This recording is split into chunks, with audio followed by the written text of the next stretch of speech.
అందరికీ వస్తాయి టెన్షన్ పడద్దండి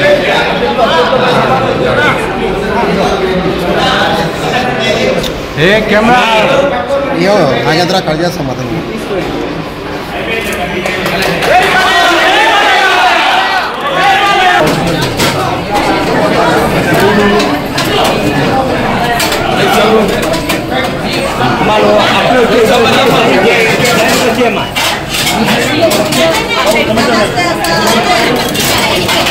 మనం వచ్చే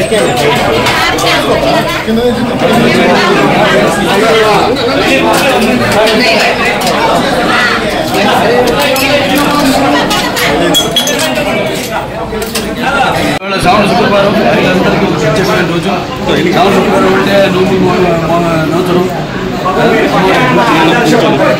అలాగే ఈరోజు నిన్న స్వాతంత్ర దినోత్సవం రోజు అక్కడ మా బసవతారక ఇండోమెరికన్ క్యాన్సర్ హాస్పిటల్ ఏదైతే అమ్మగారి పేరుతో ఉందో అండ్ రీసెర్చ్ ఇన్స్టిట్యూట్ హైదరాబాద్లో మేము అక్కడ జెండా ఎగరవేయడం జరిగింది.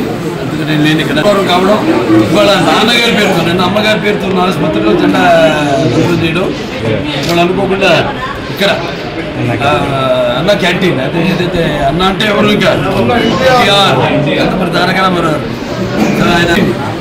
ఆయన ప్రారంభించడం జరిగింది. అక్షయ పాత్ర వారు ముందుకు వచ్చారు, వాళ్ళతో టైఅప్ అయ్యి ఈ యొక్క అన్న క్యాంటీన్ ప్రారంభించడం 5 రూపాయలకి టిఫిన్ కానివ్వండి, మధ్యాహ్నం లేకపోతే రాత్రి భోజనాలు కానివ్వండి. అలాగే ఇప్పుడు నిన్న గుడివాడలో ఆయన ప్రారంభించడం జరిగింది ఒక అన్న క్యాంటీన్. ఇవాళ రాష్ట్రం మొత్తం 100 క్యాంటీన్లు 99 క్యాంటీన్లు ఇవాళ ఈరోజు అంటే 99 100 క్యాంటీన్లు ఇంకా అంచెల వారీగా రాష్ట్రం అంతా కూడా ఈ యొక్క విస్తరించి ఈ యొక్క అన్న క్యాంటీన్ని ఎలాగైతే పూర్వం అలాగే ఈ అన్న క్యాంటీన్ని నడపడం జరుగుతుంది.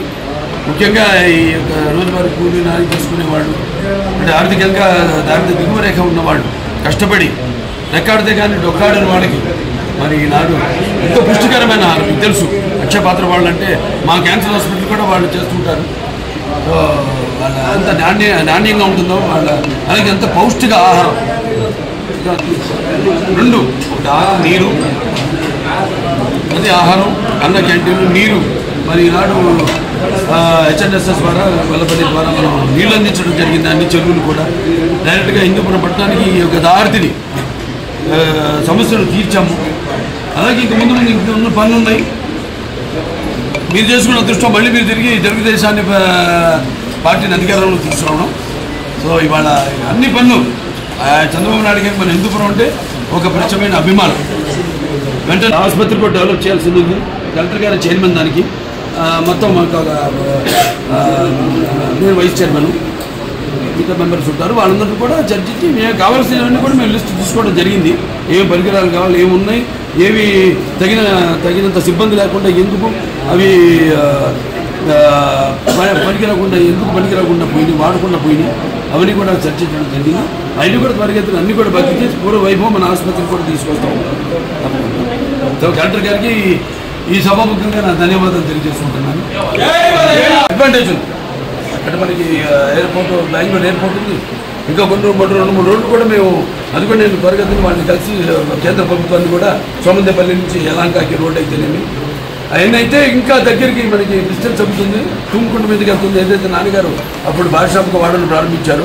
ఇలా అన్నీ కూడా అంటే ఏమి లేదు సార్ ట్రాన్స్పోర్టేషన్ అన్నీ కలిస్తేనే జనం బ్రాండ్ ఉంది, చంద్రబాబు నాయుడు గారి బ్రాండ్ ఉంది. ఎలాగో ఇవన్నీ కలిస్తేనే ఒక అద్భుతం జరుగుతుంది. సో అద్భుతం త్వరగతిన చేస్తామని ఈ సందర్భంగా తెలియజేస్తాం. చూద్దామని తీసుకెళ్ళా ఆయన పిలిచి తీసుకెళ్ళాం. అంతవరకు మరి అటువంటి నిర్ణయం తీసుకుంటే దాన్ని మేము కట్టుబడి ఉంటాం. పేరు మాత్రం అదే ఉంచమన్నాం. నా అభ్యర్థన సత్యసాయి జిల్లా పేరు మాత్రం అదే ఉంచమన్నాం. జిల్లా హెడ్ క్వార్టర్స్గా పరిగణించమన్నాం. దానికోసం మేము కృషి చేస్తాం.